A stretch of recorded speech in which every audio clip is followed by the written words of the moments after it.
howlgalkii shalay ee khawaarijta sida gardarrada ah ee ugu soo qaaday magaalada Kudha dagaal xoog la ka dhacay. ciidamada geesiyaasha ah ee dowladda Jubbaland waxay muujiyeen adayg karti iyo kalsooni. runtii nimanka iyaga ah waxay wateen qalab cusub oo ay ka furteen ciidanka xoogga dalka Soomaaliyeed oo hubkii hadda Masar laga keenay ee dagaalka ku soo galeen. laakiin ciidamada Jubbaland oo ah kuwa feejigan dagaalkaas waxay u maareeyeen runtii si militarinimo. waxaan u mahadcelinayaa dhammaan ciidamada qalabka sida ee dowladda Jubbaland meel kasta ay joogaan, gaar ahaan kuwii maanta dagaalka galay ilaa shalay Kudha dagaalkii weynaa ee ka dhacay. si gaar ah ayaan ugu mahadcelinayaa. waxaan isleeyahay runtii ciidamada geesiyaasha ah ee dowladda Jubbaland waxay muujiyeen adayg karti iyo kalsooni dadnimo. runtii aan maxay ahayday mar walba sidii looga bartay waanan u mahadcelinaynaa. runtii si aan la qiyaasi karin ayaan ciidankaa rabaa inaan halkan hortiina aan uga mahadceliyo saraakiishooda iyo askartooda. intii dhimatay Allah u naxariisto, dhaawacana Allah u boogadhayo insha Allah taala. marka howlgalkii shalay ee khawaarijta sida gardarrada ah ee ugu soo qaaday magaalada Kudha dagaal xoog la ka dhacay.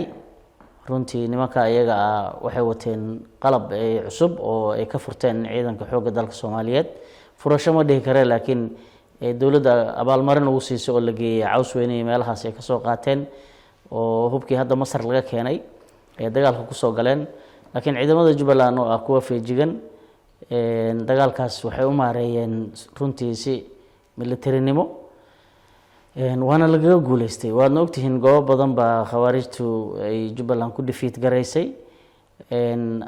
dagaalka uu dhacay magaaladii Kudha hadda gacanta dowladda Jubbaland bay ku jirtaa.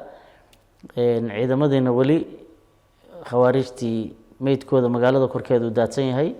si xun baa loo laayay. magaaladana haddana wali ciidanku way daba socdaan oo maartay wali waa howlgalka ugu socdaa, ma istaagin, wuuna socon doonaa biidnillaahi kariim.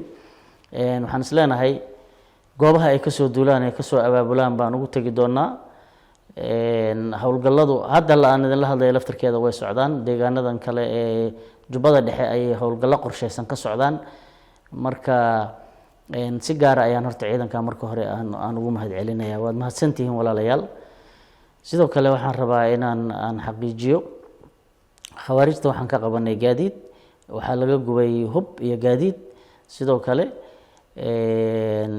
ilaa 5 tiknika ah waan gubnay. hubkii hadda ay meesha kusoo weerareen ee casriga ah ay wateen. gaadiidna waan qabanay oo hub saaran yahay. sidoo kale dhaawac baan haynaa iyo maxaabiis iyaga ka mid ah. meydadkoodina iyaguna way yaalaan. waana aaseynaa insha Allah taala. sida dadka bini aadamku xaq buu isku leeyahay. qof walba hadduu meyd u yahay uu dhinto in la xabaalo ay waajib u leeyahay. iyaguna waan asturi doonaa si aysan maaragtay aysan dhibaatooyinka looga imanin. marka xaaladii hadda Kamboni iyo dhulkan deegaankan oo dhan Joorey howlgalladu way ka socdaan, wayna sii socon doonaan biidnillaahi kariim. waxaan kaloon rabaa inaan xuso mar walba waxaan aragnaa sheegashada qolada xamar joogta inay dhahaan ciidanka Jubbaland howlgal kasta uu fuliyo inay sheegtaan. qofka markaad sheeganayso waa inaad wax ku darsato. qoladaasi wixii dadka Soomaaliyeed ka dhaxeeyay iyaga loo egmaday gacanta ku hayeen way leexsadeen. hadday hub noqoto, hadday gaadiid noqoto, hadday wax walba oo tasiilaad ah oo ummadda Soomaaliyeed ay lahayd oo dadka Soomaaliyeed ka dhaxeeyay oo dowladda Soomaaliya maxay ahayday maamulka Xasan Sheekh iyo qoladan kambaniga isaga uu hogaamiyo wax alla wixii ay gacanta ku hayeen ummaddu ay lahayd way siyaasadeeyeen, wayna musuqmaasuqeen. runtii waa nasiib darro weyn weeye. ciidamada maalin walba ay sheeganayaan ay leeyihiin ciidanka xoogga dalka Soomaaliyeed baa meesha jooga. ciidanka xoogga dalka Soomaaliyeed ee qaybta 43aad jooga. raashinkii waa laga goostay. maxay ahayday wax ay maanta ay nimanka ay ku sugan yihiin ma jiro. dhufeysida xataa kuma sii jiri karaan. maxay ahayday raashinkooda iyo saadkooda iyo waxooda dowladda wixii ay siinaysay dowladda Mareykanka bixin jirtay sidaan hadda warka ku qabo iyada hadii meesha ka baxday oo nidaamkii UN ka meesha ka baxay ciidamadaas meel cidlay ku soo dhaceen maalin walbana way sheeganayaan waxay leeyihiin ciidankii Soomaaliya ciidanka howlgala waa ciidanka dowladda Jubbaland ciidamada jooga ee danab iyo xooga dalka Soomaaliyeedna waxay kamid yihiin waxay la mid yihiin ciidamada Jubbaland kuwa sida daraawiishta ay howlgalaan bayagana howlgalaan dhufaysiday ku wada jiraan waa ciidamo walaalo ah laakiin maamulkii ayaa ciidanka Soomaaliya kala saaray ayaga ayaa maxay ahayd gacan bidixeeyay ciidamada Jubbaland jooga ee xooga dalka Soomaaliyeed runtii dad aanan awood u lahayn oo takhasus u lahayn ayaa ciidamada loo dhiibay kuwaasaana maaragtay ayaa siyaasadeeyay waxyaabaha aan rabo inaan xuso waxa kamid ah qaybta 43aad madaxdeedii gunadeedii gobolka Gada ayaa la siiyaa in la koray baa loo wareejiyay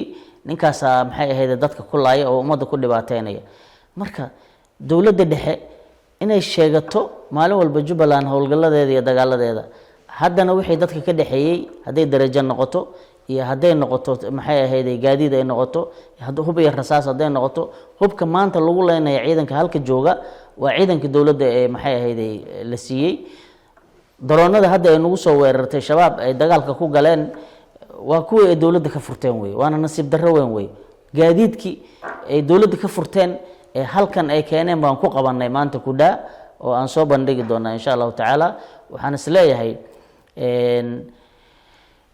qoladaas inay dib iskugu noqdaan wixii ummadda ay wada lahayd oo gacantooda ay ku hayeen oo sida xun u maamuleen inay dib iskugu noqdaan taliyaha xooga dalka Soomaaliyeed khalad weyn buu galay khaladka isaga waa inuu ka noqdo way ciidamadu maalin walba in mishaarkooda la goosto saadkooda la goosto shidaalkooda la goosto rasaas aan la siinin hubkii Soomaali ay wada lahayd aan waxba laga bixinin haddana la sheegto wax sax ah arinta ay lama aha waxaan rabaa ciidamada in siyaasadda laga daayo annaga Jubbaland ciidamada jooga isku mid weeye walaalo weeye difaaci ku wada jiraan kuwa koonfur galbeed jooga sidaas oo kale wax hadda dhibaato maartay Jubbaland kala dhaxaysa ma jiro kuwa dalka dhan jooga waa walaaladeen weeye meel kasto ciidamada qalabka sida ee Soomaaliya ay joogan walaaladeen weeye waana ka xunnahay waxyaabaha maartay gobolada dhexe ka dhaca ee maalin walba ciidanka lagu laayo annagu waxaan is leenahay ciidanku tababarkiisa waa in la hagaajiyo dawladda kharash badan iyo dhaqaale badan bay haysataa dhaqaalaha isaga si xun bay u maareysaa